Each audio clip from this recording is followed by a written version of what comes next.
নমস্কার বন্ধুরা, mini kitchen village food with পূজার পরিবারে আপনাদের সবাইকে অনেক অনেক স্বাগত। আশা করছি আপনারা সবাই ভালো আছেন, সুস্থ আছেন, আর ভগবানের আশীর্বাদে, বাবা মার আশীর্বাদে আমিও খুব ভালো আছি। তো আজকে আবারও নিয়ে চলে এসেছি একটা নতুন ভিডিও, আর আপনারা অবশ্যই ভিডিওটা সম্পূর্ণ দেখবেন, আর আশা করছি আপনাদের সবার ভালোও লাগবে।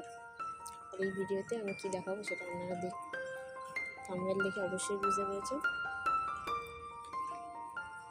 তো আপনারা যারা আমার পরিবারের নতুন সদস্য তারা অবশ্যই আমার চ্যানেলটি সাবস্ক্রাইব করবেন এবং পাশে থাকা বেল আইকনটি বাজিয়ে অল নোটিফিকেশনে ক্লিক করে দেবেন, যাতে আমার দেওয়া সব ভিডিও আপনাদের কাছে সবার প্রথমে পৌঁছে যায়। তো বেশি না কথা বলে আজ ভিডিওটি শুরু করছি। আজকে আমি আপনাদেরকে দেখাবো এই গামলার ওপরে কিভাবে মিনি উনুন বানাতে হয়, এবং এই উনুনটা সত্যি সত্যিই জ্বলবে।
কাল যে উনুনটা আমি বানিয়েছিলাম, উনুনটাকে আমি কিছুক্ষণ রোদে শুকনো করে নিয়েছি।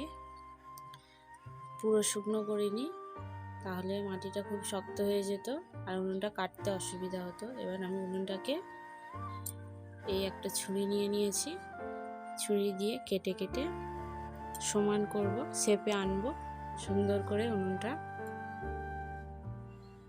শেপে আনবো।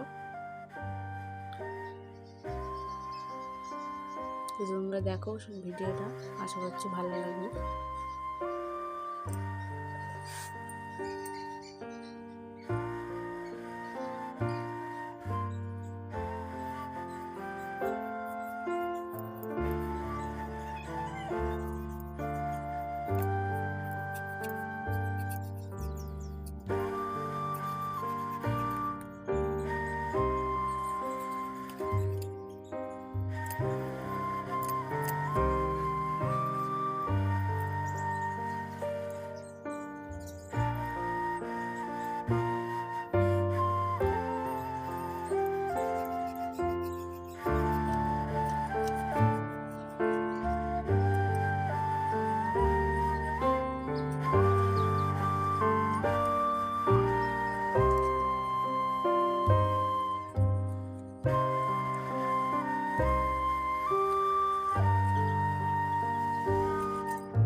তো বন্ধুরা, আমি উনুনটা রোদে শুকনো করে নিয়েছি, আপনারা দেখতে পাচ্ছেন কত সুন্দর দেখতে লাগছে। আপনারা অবশ্যই কমেন্টে জানাবেন উনুনটা কেমন হয়েছে।